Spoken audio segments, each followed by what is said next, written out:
जय हिंद। आज हम नंबर सिस्टम पढ़ने से पहले नंबर सिस्टम के कुछ बेसिक बात के बारे में जान लेते हैं, जिसकी जानकारी होना अत्यंत आवश्यक है।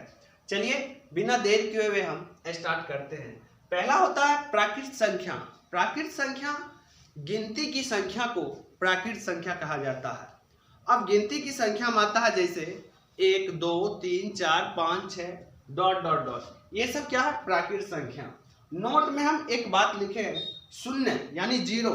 जीरो को प्राकृत संख्या नहीं माना जाता है, क्योंकि इसे अपवाद में हम 1 2 भी लिखना स्टार्ट करते हैं तो 1 से लिखना स्टार्ट करते हैं, ना कि हम 0 से लिखना स्टार्ट करते हैं। दूसरा पॉइंट आता है पूर्णांक संख्या। जिस पूर्ण संख्याओं को धनात्मक और ऋणात्मक चिन्हों के साथ दर्शाया जाता है तो इनमें बने समुच्चय को पूर्णांक संख्या के समुच्चय कहते हैं। अब बताते हैं यहाँ पे धनात्मक और ऋणात्मक।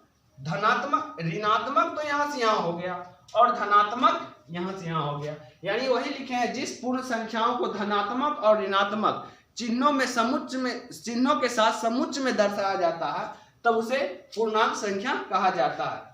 अगला है पूर्ण संख्या, इसको होल नंबर कहा जाता है इंग्लिश में।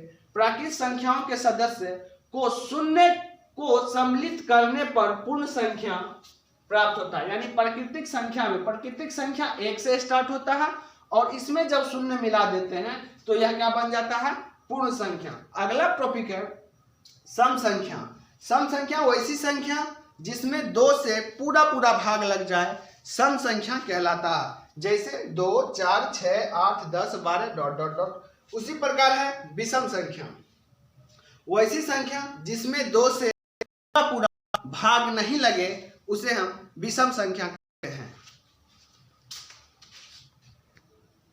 चलिए अगला पॉइंट है अभाज्य संख्या या रूट संख्या। यहां से क्वेश्चन एग्जाम में देखने को मिलेगा।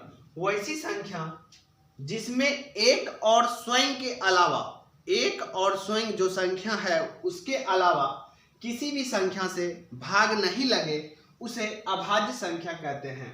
जैसे देखिए 2 में सिर्फ 2 ही से भाग लगेगा या तो 1 से लगेगा। 3 में या तो 3 से लगेगा या तो 1 से लगेगा, उसके सिवा किसी भी संख्या से नहीं लगेगा। 5 या तो 5 से लगेगा या फिर 1 से लगेगा। 7 में किससे लगेगा? या तो 7 से या फिर 1 से, इसके सिवा किसी भी संख्या से नहीं। उसी प्रकार आगे भी। चलिए अगला है भिन्न। भिन्न यानी फ्रैक्शन। किसी पूर्णांक a में पूर्णांक b से भाग देने पर प्राप्त भिन्न को हम a बटा b भिन्न कहा जाता है। चलिए जिसमें a को अंश और b को हर कहा जाता है। जैसे कि ऊपर में लिख दिए 5, नीचे लिख दिए 7, तो ये ऊपर वाला हो गया अंश और नीचे वाला हो गया हर, यानी ये पूरा को हम भिन्न कहेंगे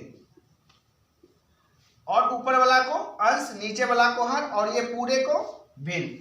आगे है परिमेय संख्या। वैसी संख्या जिसे p बटा q के रूप में लिखा जा सके उसे परिमेय संख्या कहा जाता है। जैसे 1 बटा 2 5 बटा 9 6 बटा, इसी प्रकार। अब यहाँ पे ध्यान देने वाला बात है, यहाँ हम रूट में लिखे हैं 4।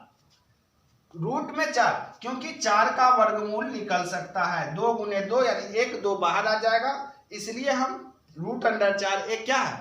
परिमेय संख्या। उसी प्रकार 9 भी एक परिमेय। अब यहाँ पे पाई का वैल्यू होता है 22 बटा 7 जो एक परिमेय संख्या है, लेकिन पाई एक अपरिमेय संख्या है। 0 भी एक परिमेय संख्या, ये बात याद रखना, ये दोनों अक्सर पूछा जाता है एग्जाम में। अगला है अपरिमेय संख्या। वैसी संख्या जिसे p बटा q के रूप में नहीं लिखा जा सके, जैसे कि pi 2 + 2 root under 2 root under 2 root under 5 root under 8 इत्यादि।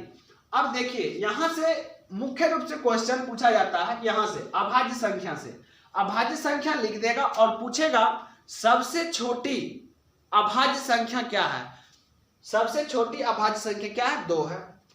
उसके बाद पूछेगा सबसे छोटी विषम अभाज्य संख्या क्या है? तो क्या है?